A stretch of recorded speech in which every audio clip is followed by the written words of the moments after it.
ఇవాళే ప్రవేశపెట్టడం జరిగిందండి. క్షుణ్ణంగా దాన్ని ఒకసారి పరిశీలించవలసినటువంటి అవసరం కూడా ఉంది. అయితే విద్యకి వైద్యానికి పెద్దపీట వేసినటువంటి విషయం మనందరికీ తెలుసు. పంచాయతీరాజ్ కూడా నిధులు కేటాయించినటువంటి నేపథ్యం ఉన్నటువంటి గత 5 సంవత్సరాల కాలంలో ఏ విధంగా రాష్ట్రం విచ్ఛిన్నమైందో మనందరికీ తెలియనటువంటి విషయం కాదు. ఏ రకంగా అప్పుల ఊబిలో కూరుకుపోయిందో మనందరికీ తెలుసు.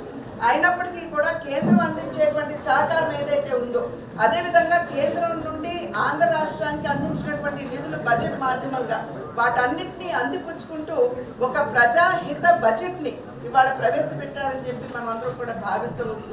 అయితే ప్రతి ఒక్క అంశం మీద కూడా మా ఎమ్మెల్యేలు ఉన్నటువంటి సందర్భంలో బడ్జెట్ మీద జరిగేటువంటి చర్చలు ఖచ్చితంగా వారి వాణిని వినిపిస్తూ భారతీయ జనతా పార్టీ యొక్క మనోభావం కూడా వారి మాధ్యమంగా మేము తెలియజేయడం జరుగుతుంది. ప్రజా సమస్యల మీద జనసేన ఖచ్చితంగా మాట్లాడతాము అసెంబ్లీలో అని చెప్పేసి బీజేపీ కూడా అదే విధంగా ఆది నుండి కూడా అమిత్ షా గారు మాకు పదే చెప్పినటువంటి విషయం, నేను కూడా అనేక సందర్భాల్లో విలేకరుల సమక్షంలో నేను చెప్పినటువంటి మాట, ప్రజల వాణి భారతీయ జనతా పార్టీ అవుతుంది.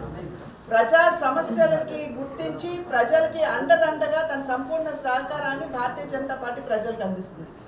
ఎప్పుడు కూడా ప్రజా సమస్యల మీద గళం విప్పకుండా భారతీయ జనతా పార్టీ లేదు. ఒక రకంగా చెప్పాలంటే ఎన్నికలు జరగకముందు కనుక చూసినట్లయితే ప్రజా సమస్యల మీద గట్టిగా వాణి వినిపించింది భారతీయ జనతా పార్టీని.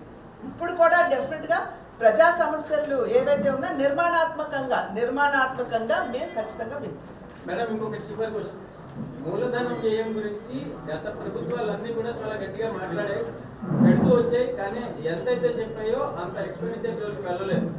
ఇప్పుడు మూలధన వ్యయం గురించి ఏపీ ప్రభుత్వం కూడా అలాగే మాట్లాడుతుంది, అంతా చేస్తారని అనుకోవచ్చా? నేను అదే చెప్పాను కదండి, ఖచ్చితంగా ప్రతి ఒక్క విషయాన్ని క్షుణ్ణంగా పరిశీలన చేసి అవగాహనతోటి మా ఎమ్మెల్యేలు ఖచ్చితంగా వారి వాణిని వినిపిస్తారు భారతీయ జనతా పార్టీ.